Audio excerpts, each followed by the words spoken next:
Good morning students. हाँ जी राजे ਆਪਾਂ ਜਿਹੜਾ थोड़ा सैकेंड चैप्टर से वो कंप्लीट कर चुके हैं तो एक क्वेश्चन आंसर ਜਿਹੜੇ ਉਹ ਵੀ ਆਪਾਂ ਕੰਪਲੀਟ ਕਰ ਲਏ ਤੇ ਅੱਜ ਦਾ ਜਿਹੜਾ ਲੈਕਚਰ ਆਪਾਂ ਇਹ 'ਚ ਬੇਟਾ ਥੋੜਾ ਥਰਡ ਚੈਪਟਰ ਹੈ ਜਿਓਗ੍ਰਾਫੀ ਦਾ ਕਲਾਈਮੇਟ ਇਹਨੂੰ ਸਟਾਰਟ ਕਰਨ ਜਾ ਰਹੇ ਹਾਂ।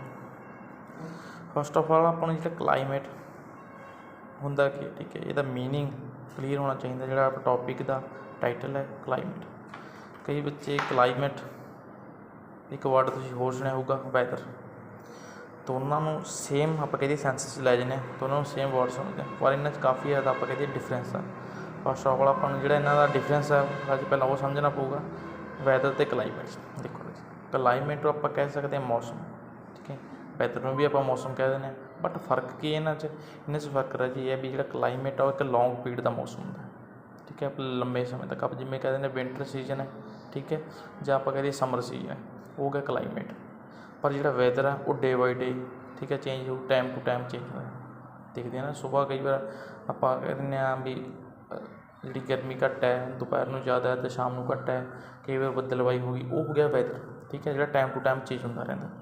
जो एक लॉन्ग टाइम बाद आप कहते चेंज होगा ठीक है जिमें समर सीजन होगा या विंटर सीजन होगा वो हो गया क्लाइमेट ठीक है राजे। ये दोनों का की सीगा आप कह दिए आप सिंपल जी लैंग्वेज आप मीनिंग करें स्टार्ट करते हैं topic. The word climate refers to the particular weather condition prevalence at a place over a large period of time ठीक है एक लंबे समय तक आप पहले कह लंबे जो टाइम तक जो एक वैदर की कंडीशन ने उन्होंने की कहा जाता climate.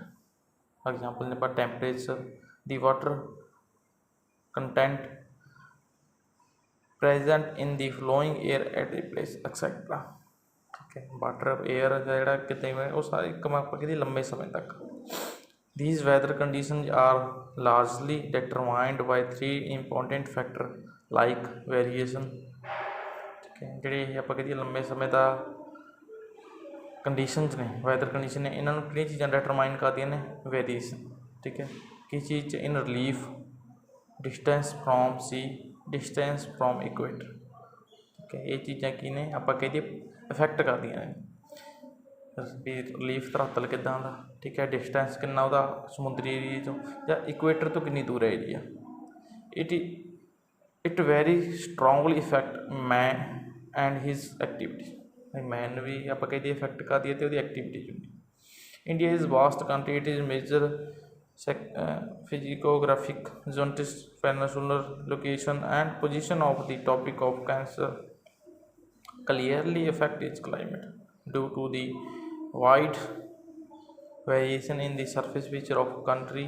It is temperature, rainfall, storms, extent of winds and clouds to vary greatly.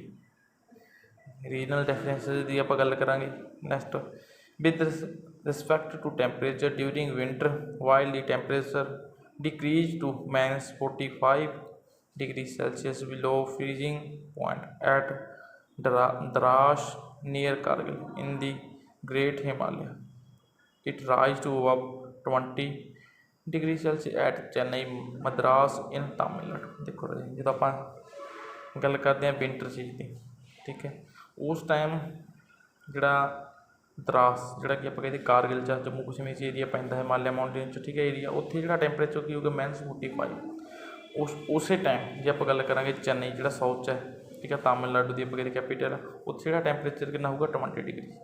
ये क्यों इन्ना फर्क क्यों टैंपरेचर कि करके रीजन करके आप कह दिए जो वो एरिया गा जम्मू कश्मीर का ठीक है वो माउंटेन एरिया तो जोड़ा ये एरिया गा ये आप कहते साउथ च पाया जाता। नैक्सट आप with respect to rainfall village Mawsynram located 16 kilometre west of Cherrapunji in Khasi hills experience and average rainfall of 1080 centimetre while only 12 centimetre of rainfall is recorded in western Thar desert. हम एरिए की आप गल कर रहे थे देखो एक साइड पर जो आप गल करते हैं चेरापूंजी पहले तो चेरापूंजी पढ़े हो पर जो चेरापूंजी नेड़े एक म्यासन राम नाम की एक प्लेस है ठीक है उत्थे जी एवरेज आप कहते रेनफॉल होंगी वो कितनी होंगी 1080 सेंटीमीटर तो उस टाइम ਜੇ ਆਪਾਂ ਥਾਰ ਡੈਜ਼ਰਟ ਦੀ ਗੱਲ ਕਰੀਏ ਜੋ ਕਿ ਰਾਜਸਥਾਨ 'ਚ ਹੈ, ਉੱਥੇ ਕਿੰਨੀ ਹੁੰਦੀ ਹੈ 12। ਠੀਕ ਹੈ ਜੀ। ਨੈਕਸਟ ਆਪਾਂ ਗੱਲ ਕਰਾਂਗੇ wild people of Barmer and Jaisalmer in Rajasthan ਜ਼ਾਨ far cloud in the Meghalaya ਦਾ sky remains covered with cloud throughout the year. ਜਿੱਥੇ ਆਪਾਂ ਕਹਿ ਦਈਏ ਰਾਜਸਥਾਨ 'ਚ ਜੈਸਲਮੇਰ, ਠੀਕ ਹੈ, ਬਰਮਰ ਹੋ ਗਏ, ਅਤੇ ਇਹ ਏਰੀਏ ਦੇ ਜਿਹੜੇ ਲੋਕ ਨੇ ਆਪਾਂ ਕਹਿੰਦੇ ਬੱਦਲਵਾਈ ਨੂੰ ਦੇਖਣ ਲਈ ਤਰਸਦੇ ਨੇ। ਉੱਥੇ ਹੀ ਜਿਹੜੇ ਮੈਘਾਲਿਆ ਵਗੈਰਾ ਦੇ ਲੋਕ ਨੇ ਉੱਥੇ 24 ਆਪਾਂ ਕਹਿ ਦਈਏ ਪੂਰਾ ਸਾਲ ਜਿਹੜੇ ਬੱਦਲ ਨੇ ਉਹ ਛਾਏ ਰਹਿੰਦੇ ਨੇ। ਠੀਕ ਹੈ, ਇਹ ਸੀ ਆਪਣੇ ਆਪਾਂ ਕਹਿ ਦਈਏ ਡਿਫਰੈਂਸਿਸ, ਠੀਕ ਹੈ, ਰੀਜਨ ਨੂੰ ਲੈ ਕੇ। ਨੈਕਸਟ ਰਾਜ ਆਪਾਂ ਕਰਨਾ ਗਾ ਫੈਕਟਰ ਡਿਟਰਮਾਈਨਿੰਗ ਦੀ ਕਲਾਈਮੇਟ। ਹੁਣ ਉਹ ਫੈਕਟਰਾਂ ਬਾਰੇ ਆਪਾਂ ਡਿਸਕਸ ਕਰਾਂਗੇ ਜਿਹੜੇ ਕਿ ਕਲਾਈਮੇਟ ਨੂੰ ਡਿਟਰਮਾਈਨ ਕਰਦੇ ਨੇ, ਮੀਨਜ਼ ਆਪਾਂ ਕਹਿ ਦਈਏ ਨਿਰਧਾਰਿਤ ਕਰਦੇ ਨੇ ਜਾਂ ਪ੍ਰਭਾਵਿਤ ਕਰਦੇ ਨੇ। ਦੇਖੋ ਫਸਟ ਜਿਹੜਾ ਆਪਣਾ ਪੁਆਇੰਟ ਉਹ ਹੈ ਡਿਸਟੈਂਸ ਫਰੋਮ ਇਕੁਏਟਰ। ਇਕੁਏਟਰ ਤੋਂ ਦੂਰੀ, ਭੂ ਮੱਧ ਰੇਖਾ ਤੋਂ ਦੂਰੀ। ਠੀਕ ਹੈ, India is located near the equator in the north hemisphere. This is why expect the Himalaya mountain region high temperature prevails throughout the year in almost all area of the country. Therefore, it is also considered as a country of hot climate. ਦੇਖੋ ਜੀ ਜਿਹੜਾ India ਦਾ north ਹੈਮੀਸਫੀਅਰ 'ਚ ਪਾਇਆ ਜਾਂਦਾ, ਠੀਕ ਹੈ, equator ਦੇ ਨੇੜੇ। ਹੁਣ ਜਦੋਂ ਆਪਾਂ ਗਲੋਬ ਦੀ ਗੱਲ ਕਰਦੇ ਹਾਂ, ਠੀਕ ਹੈ, ਜਿਹੜੀ ਇਕੁਏਟਰ ਸੈਂਟਰ 'ਚ ਲੰਘਦੀ ਹੈ। ਠੀਕ ਹੈ, ਹੁਣ ਜਿਹੜੀਆਂ ਸਨ ਰੇਜ਼ ਨੇ ਉਹ ਡਾਇਰੈਕਟ ਪੈਂਦੀਆਂ ਨੇ ਕਿੱਥੇ, ਇਕੁਏਟਰ 'ਤੇ। ਹੁਣ ਜਿਹੜੇ ਏਰੀਆ ਇਕੁਏਟਰ ਦੇ ਨੇੜੇ ਹੋਣਗੇ, ਨਜ਼ਦੀਕ ਹੋਣਗੇ, ਠੀਕ ਹੈ, ਉਹਨਾਂ ਏਰੀਆ ਦਾ ਮੀਨਜ਼ ਕੀ ਹੈ, ਜਿਹੜਾ ਟੈਂਪਰੇਚਰ ਕੀ ਹੋਊਗਾ ਉਹ ਜ਼ਿਆਦਾ ਹੋ। ਕਿਉਂਕਿ ਉੱਥੇ ਜਿਹੜੇ ਸਨ ਰੇਜ਼ ਨੇ ਇੱਕ ਸਟੇਟ ਲਾਈਨ 'ਚ ਪੈ ਰਹੀਆਂ। ਠੀਕ ਹੈ, ਜਿਉਂ ਆਪਾਂ ਇਕੁਏਟਰ ਤੋਂ ਦੂਰ ਜਾਈ ਜਾਵਾਂਗੇ, ਕੋਈ ਦੂਰ ਪਲੇਸ ਹੋਊਗਾ, ਠੀਕ ਹੈ, ਉੱਦਾਂ ਹੀ ਜਿਹੜੀਆਂ ਸਨ ਰੇਜ਼ ਨੇ ਉਹ ਤਿਰਛੀਆਂ ਹੁੰਦੀਆਂ ਜਾਣਗੀਆਂ। ਮੀਨਜ਼ ਆਪਾਂ ਕਹਿੰਦੇ ਉਹਨਾਂ ਨੂੰ ਜ਼ਿਆਦਾ ਡਿਸਟੈਂਸ ਕਵਰ ਕਰਨਾ ਪਊਗਾ ਕਿਸੇ ਪਲੇਸ ਤੱਕ ਪਹੁੰਚਣ ਲਈ। ਇਸ ਕਰਕੇ ਜਿਹੜੇ ਇਕੁਏਟਰ ਦੇ ਨੇੜੇ ਦੇ ਜਿਹੜੇ ਏਰੀਏ ਨੇ, ਠੀਕ ਹੈ ਰਾਜੇ, ਉੱਥੇ ਕੀ ਹੋਊਗਾ, ਜਿਹੜਾ ਟੈਂਪਰੇਚਰ ਹੋਊਗਾ ਉਹ ਜ਼ਿਆਦਾ ਹੋਊਗਾ, ਕਲਾਈਮੇਟ ਕੀ ਹੋਊਗਾ, ਗਰਮ ਹੋਊਗਾ। ਨੈਕਸਟ ਆਪਾਂ ਗੱਲ ਕਰਾਂਗੇ ਰਿਲੀਫ ਦੀ। ਰਿਲੀਫ ਆਪਾਂ ਪਹਿਲਾਂ ਹੀ ਦੱਸਿਆ ਧਰਾਤਲ। ਠੀਕ ਹੈ, ਇਹ ਚੀਜ਼ ਵੀ ਕੀ ਆ, ਕਾਫੀ ਜ਼ਿਆਦਾ ਕੀ ਇਫੈਕਟ ਕਰਦੀ।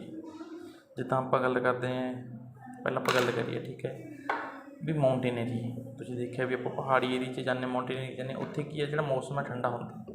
ਠੀਕ ਹੈ, ਪਰ ਜਿਉਂ ਹੀ ਆਪਾਂ ਰਾਜਸਥਾਨ ਵਗੈਰਾ ਜਾਂ ਪਲੇਨ ਏਰੀਏ 'ਚ ਜਾਂਦੇ ਹਾਂ, ਉੱਥੇ ਕੀ ਹੈਗਾ, ਜਿਹੜਾ ਮੌਸਮ ਕੀ ਗਰਮ। ਠੀਕ ਹੈ, ਇਹ ਮੇਨ ਆਪਾਂ ਕਹੀਏ ਰੀਜਨ ਹੈਗਾ। ਠੀਕ ਹੈ, ਨੈਕਸਟ ਆਪਾਂ ਗੱਲ ਕਰਾਂਗੇ ਏਅਰ ਪ੍ਰੈਸ਼ਰ ਸਿਸਟਮ ਦੀ। ਏਅਰ ਪ੍ਰੈਸ਼ਰ ਸਿਸਟਮ ਪਹਿਲਾਂ ਤਾਂ ਏਅਰ ਪ੍ਰੈਸ਼ਰ ਸਿਸਟਮ ਦਾ ਜੇ ਆਪਾਂ ਸਮਝ ਲਈਏ, ਠੀਕ ਹੈ, ਇੱਕ ਆਪਾਂ ਗੱਲ ਕਰਦੇ ਹਾਂ ਟੈਂਪਰੇਚਰ ਦੀ, ਇੱਕ ਗੱਲ ਕਰਾਂਗੇ ਆਪਾਂ ਏਅਰ ਪ੍ਰੈਸ਼ਰ ਦੀ।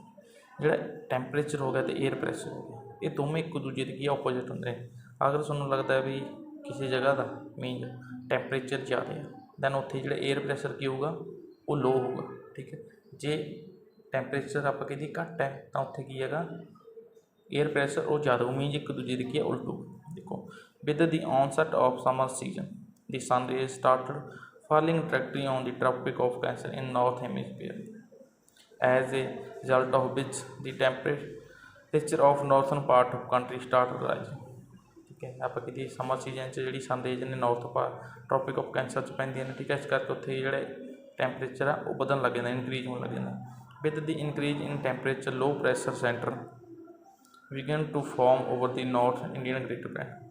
ਟੈਂਪਰੇਚਰ ਵਧਣ ਨਾਲ ਕੀ ਹੋ ਗਿਆ, ਆਪਾਂ ਪਹਿਲਾਂ ਗੱਲ ਕਰ ਚੁੱਕੇ ਹਾਂ ਵੀ ਜੇ ਟੈਂਪਰੇਚਰ ਵਧੂਗਾ ਤਾਂ ਜਿਹੜਾ ਪ੍ਰੈਸ਼ਰ ਹੈਗਾ ਉਹ ਕੀ ਆ, ਉਹ ਲੋ ਹੋਊਗਾ। ਠੀਕ ਹੈ, ਤਾਂ ਜਿਹੜੇ ਨਾਰਥਨ ਗ੍ਰੇਟ ਪਲੇਨਸ ਨੇ ਉੱਥੇ ਕੀ ਹੈਗਾ, ਲੋ ਪ੍ਰੈਸ਼ਰ ਬਣ ਜਾਂਦਾ। ਠੀਕ ਹੈ, ਵਿਚ ਆਰ ਕਾਲਡ ਐਜ਼ ਦੀ ਇੰਟਰ ਟ੍ਰੋਪੀਕਲ ਕਨਵਰਜੈਂਸ ਜ਼ੋਨ। ਠੀਕ ਹੈ, ਯਾਦ ਰੱਖਿਓ, ਤੁਹਾਨੂੰ ਕੁਐਸਚਨ ਵੀ ਆ ਸਕਦਾ ਸ਼ਾਰਟ, ਜਿਹੜੀ ਇੰਟਰ ਟ੍ਰੋਪੀਕਲ ਕਨਵਰਜੈਂਸ ਜ਼ੋਨ।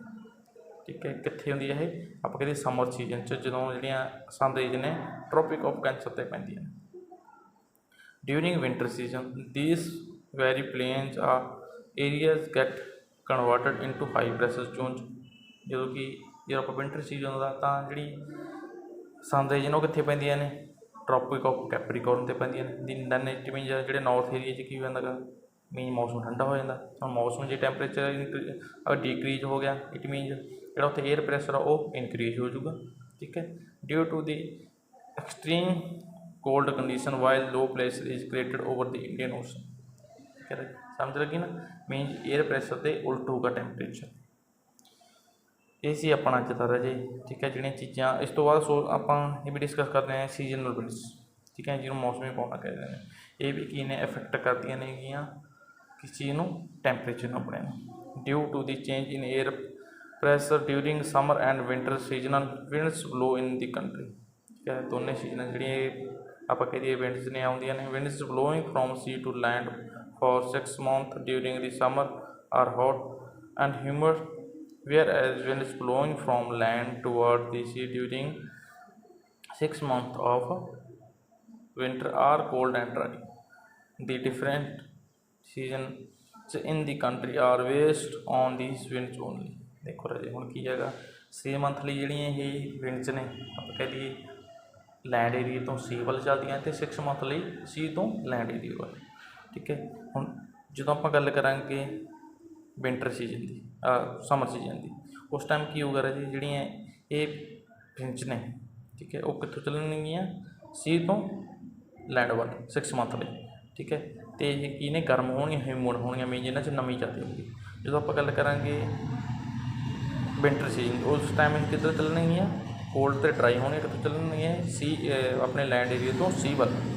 ਠੀਕ ਹੈ, ਇਹ ਮੀਨਜ਼ ਇਹਨਾਂ ਦੇ ਜਿਹੜੇ ਟੋਟਲੀ ਜਿਹੜਾ ਟੈਂਪਰੇਚਰ ਹੋਊਗਾ ਕਲਾਈਮੇਟ ਹੋਊਗਾ ਇਹਨਾਂ 'ਤੇ ਡਿਪੈਂਡ ਕਰੂਗਾ। ਠੀਕ ਹੈ, ਇਹ ਸੀਗੀਆਂ ਸੀਜ਼ਨ।